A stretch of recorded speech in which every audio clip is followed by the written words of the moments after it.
Test Drive with Graham Fletcher.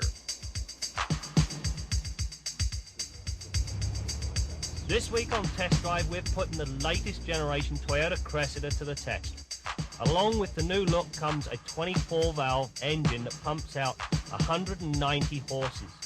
The 4-speed automatic transmission features a power setting as well as a lockout for the overdrive.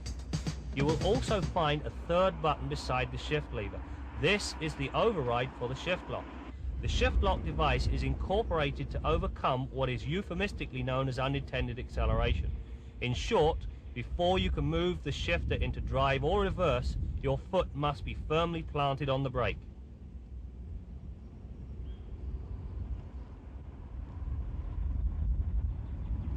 Be interesting to see if the suspension is actually as soft as it feels when you're on the highway. And the way to test that is through the pylon. So now we're here, we're going to give it a whiz.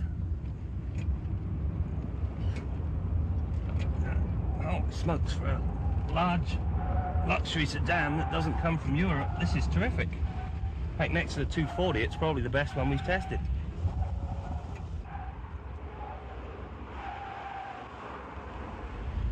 Cressida is no slouch. We're going to put the clock on it and see how quick it'll turn the 100 kilometers. See you at the other end.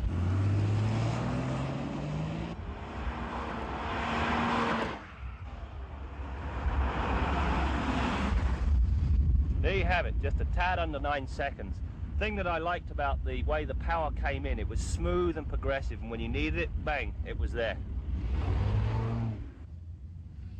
With 190 horses under the hood, we've had no problem getting up to speed. So, the next important thing to do is to find out if it stops. And if you hang on to your hats, here we go.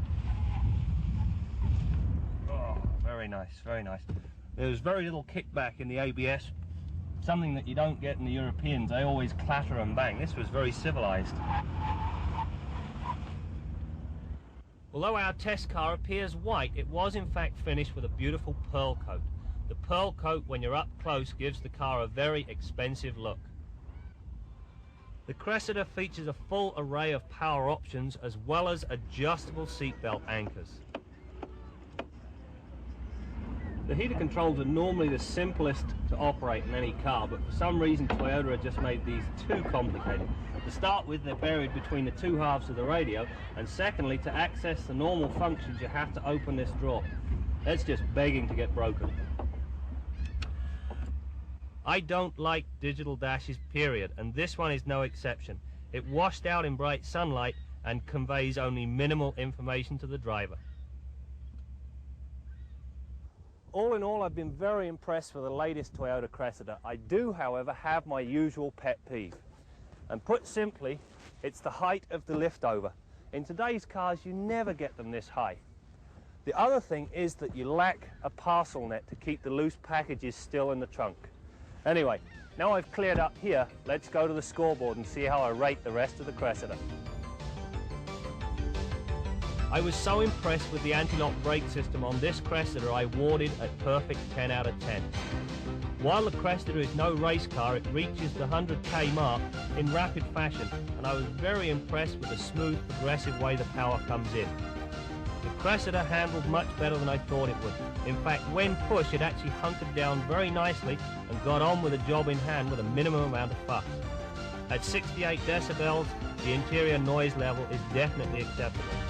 Our test car turned in a commendable 10.3 litres per 100 kilometres, or a little over 27 miles per gallon. Despite my criticisms of the cosmetics, the Cressida's ride handling, performance and superb brakes earned it a very high 9 out of 10.